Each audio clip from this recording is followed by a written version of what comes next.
bringing the people behind our food to life. When making a quiche, the first thing we're going to start with is a crust. And a crust is really just some simple alchemy of flour, butter, and water, and a little tiny bit of salt. And then we're going to play with some temperatures to get exactly the texture we want. First step, and I prefer to use a mixer, mostly just because I think it's an easy way to do it, and then you don't have to work so hard worrying about your body heat interrupting the fat. So I usually just add the flour and then a little bit of salt. And when you're cooking, I think it's really important to just trust yourself at eyeballing amounts, getting used to what a certain amount, like a cup or a teaspoon, looks like when you pour it.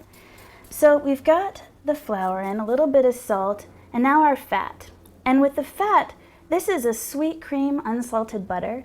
This fat on top is a red palm oil. And red palm oil is one that I like to add not only for flavor in a savory preparation, because it does have a little bit of a gaminess to it, but because it's a really stable, saturated fat, and it's unusual. So we're going to put all of this in.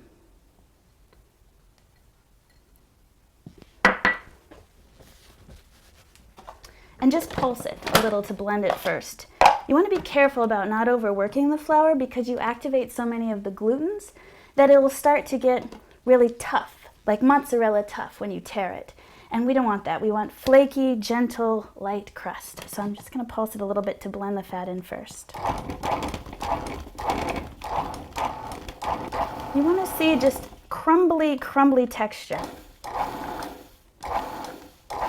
Okay, so what we have right here is a very mealy, gentle texture. You can see that the fat's been pretty evenly distributed in the flour. So I'm going to go ahead and pour in just a little bit of iced water. This is where it gets tricky because you want to just add enough water to get it to come together. If it seems a little on the drier side, that's good. Just a little more.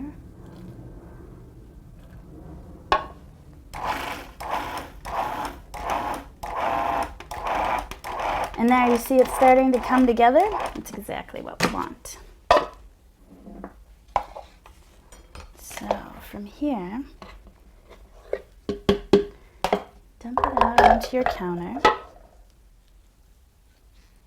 And see, I actually did add a little too much water. See how it's a little sticky and wet? It's good to have a little extra flour around.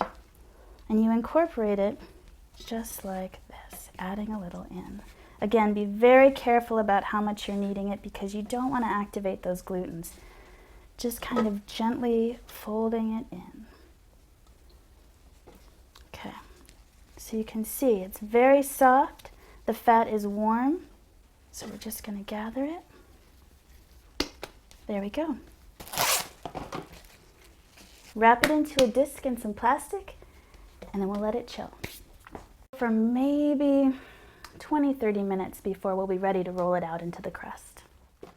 So for now, let's start working on our filling. Since we don't have peppers yet in season, I'll rehydrate some old dried peppers. This is a guajillo pepper, which is a Oaxacan pepper with a bit of a fruity flavor to it, one of my favorites. So I just soaked it in some boiling water for a couple minutes and took it out. Now it's ready to go. So the first step of what we'll be doing is just slicing a few of these spring onions so we can get those going. Spring onions are kind of the first tiny onions. You can see they haven't totally formed a bulb. It's usually more of a torpedo shape that goes right into the shaft of the onion. But they're very sweet, very mild, really crisp and delicious. They caramelize beautifully. So I'll just take off the edge and start cutting on a bias, which is probably one of my favorite decorative slices, just because you get a little bit more real estate out of your vegetable. So I've already started melting some butter in this pot so we can start sauteing these and bringing out the sugars a little bit so they begin to caramelize. So I'm just going to turn on the heat. About medium-high. It's sufficient. Just put these guys in. It's already pretty warm.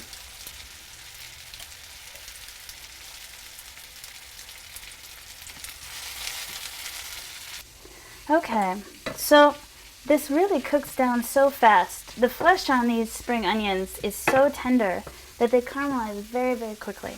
So these, I'm just going to set off the heat for now while we keep cutting the rest of our vegetables.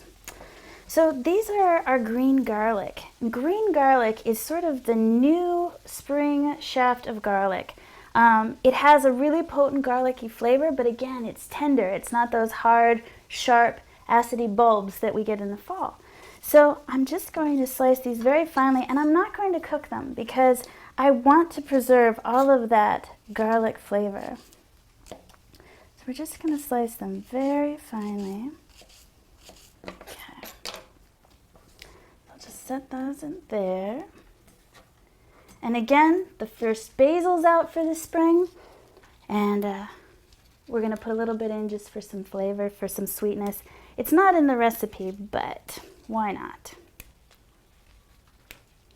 Basil's really great for waking you up too. It's nice to have some in the kitchen. So we'll just put all of these together and do what's called a chiffonade cut, which basically just means we're going to shred it. So we stack up all these little leaves, roll them together, and then again, watching your fingers, we're going to pull it to make these fine little ribbons. So I'm just going to set these off to the side because we'll put them on right on top at the very end. So now we add the rest of the stuff. I'm going to slice up this rehydrated pepper that we made.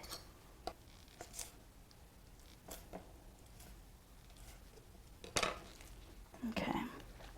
So then we've got some brown mustard seeds, which are kind of just a really nice flavorful little perfume. And a little bit of pepper, just for fun. Though no, if you're drinking wine with your quiche, it would get in the way of your tasting that wine. Add a little salt just to get it started. I'll wipe my fingers. And this is a handy little tool I like to use for nutmeg. Nutmeg is one of those flavors that's kind of hard for some people to enjoy. But I really think it's an important flavor for bringing out meats especially. So let's give this a little bit of fresh nutmeg. Really, really good for pairing with anything that has any kind of cream or cheese in it. Okay, then put in the crab. So this crab is a local Dungeness crab, and we're just going to shred it right into the bowl, breaking it up, just like if you're pulling pork. Or chicken, I guess, however you make tacos. Next step is the chèvre. And chèvre is just a soft cheese, a soft fresh milk cheese. This is a goat cheese that I got from a farmer at the market, one of my favorites. And again, it has that mild, beautiful, rich, just sunshine flavor that's so, so typical of spring foods. This is about 6 ounces. And I'm crumbling it in first before we throw in the liquid with the eggs and the cream because I want it to mix a little bit with the eggs and the cream. Okay. A lot of people enjoy just placing it into their quiche mold. And, you know, that's fine too. So now we have the cream. And again, it's nice to know that your cream is coming from an unhomogenized, unpasteurized source if possible. But most especially that it's not ultra pasteurized, because then it's very, very hard for the fat and the protein to separate out even in your digestive system. So I'm just going to set this out of the way for a moment and bring our eggs back.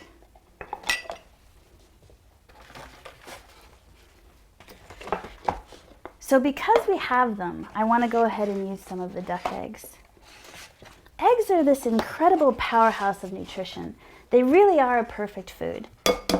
They have all the fat-soluble vitamins A, D, E, and K that now we know are some of the most powerful antioxidants we have available to us. Almost everyone in America is deficient in vitamin D. We don't get enough sunshine. So if we can't get enough sunshine, we can eat eggs. The important thing is sourcing and knowing that your eggs are coming from a pastured farm, meaning that they're able to eat grass and bugs, scratch around in the dirt, chew on some gravel. It's really, really important for their digestive systems that they're allowed to do that in open air. Some people would argue, if they were more fancy French culinary trained people, that they want a smooth texture in their quiche. This isn't going to come out like scrambled eggs, but it's already chunky in texture, so why not let the egg represent some of its body too? Fun. So we're going to break the eggs, but I'm not going to blend them perfectly. And last but not least, now that they've cooled just a little bit, we'll get our spring onions.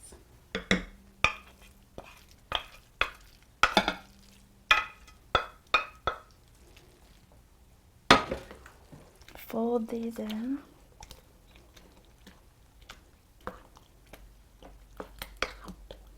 All right, this is going to be great.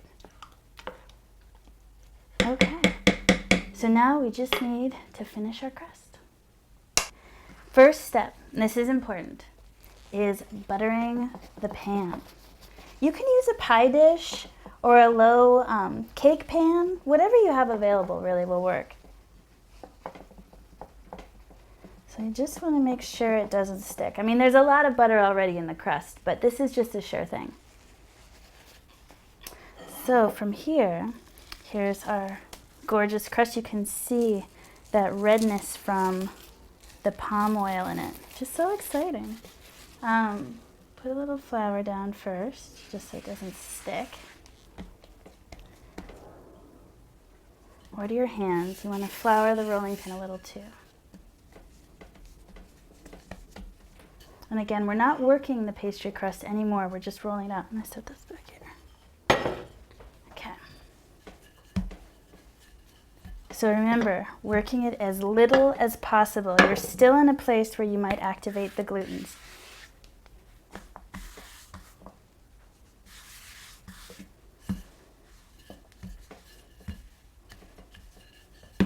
It's okay to see swirls of butter and color in your crust. You don't want it to be uniform. The most delicious crusts and the most perfect ones are the ones that are not uniform.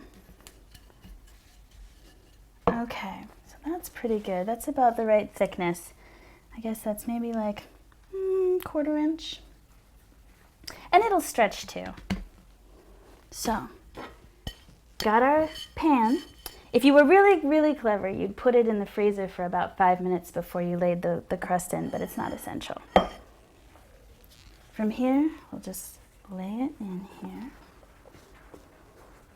And then kind of let it fall in, making sure that it hits inside the wall of whatever dish you're using. Okay?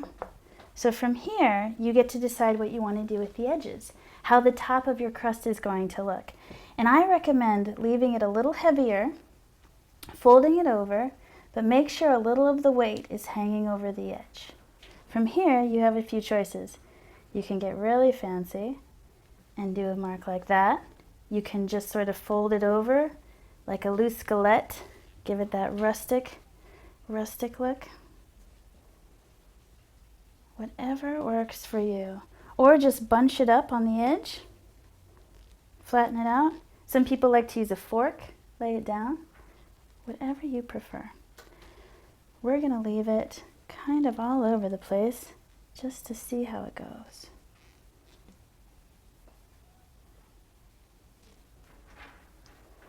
From here, I'm going to put in the pie weights. Pie weights were great.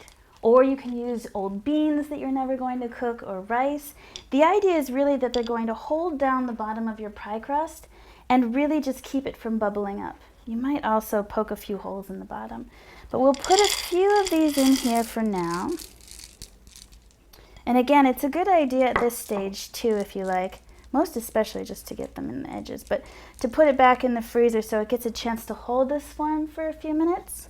It's going to cook for about 20 minutes on its own. And depending on the heat of your oven, because they're all different, some have hot spots in right corners, some have hot spots in left corners, you kind of have to know the personality of your oven to know where to put your quiche. And maybe if you need to turn it halfway through, or if it just gets so hot on top that you need to cover the edges in foil about halfway.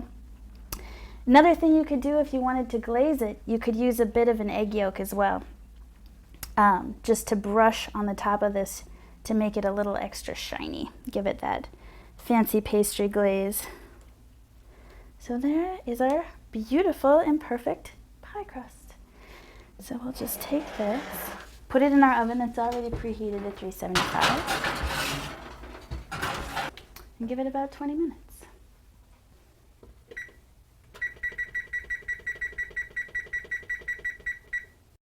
So now our crust is just about ready to pull out and fill. So we're just going to take it out, take out our pie weights, and then we'll be ready to fill it.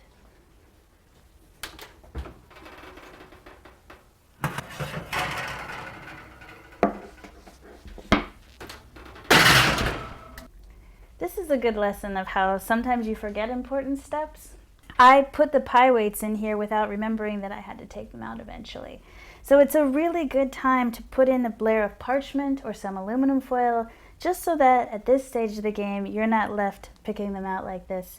They're not too warm and they're not hard to manage, but it'll definitely be a lot more time efficient if you're not here picking them out.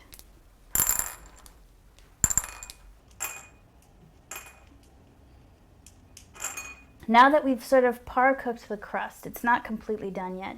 We're ready to fill it. It'll hold its shape now. So we'll get a good bunch of this. Actually, we'll just go this way. Don't be afraid to mix things around and fill in the empty spaces. You want to go ahead and use up a lot of the filling. Okay, so now we're ready to put it back in the oven.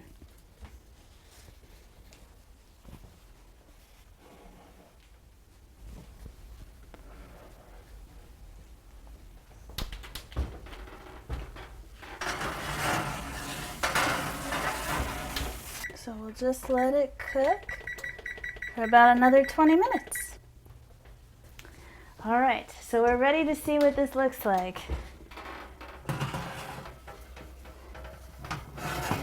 Oh, this is beautiful.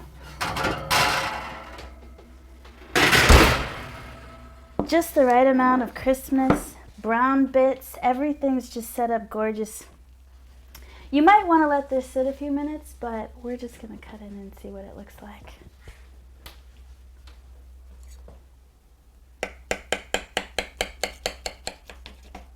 This is great. You know, I would normally probably garnish it with a pretty hefty dollop of creme fraiche, maybe some lemon zest, or while it's still hot, put some more of that goat cheese on top. Oh yeah. Don't forget the basil we spent so much time chiffonading. And enjoy.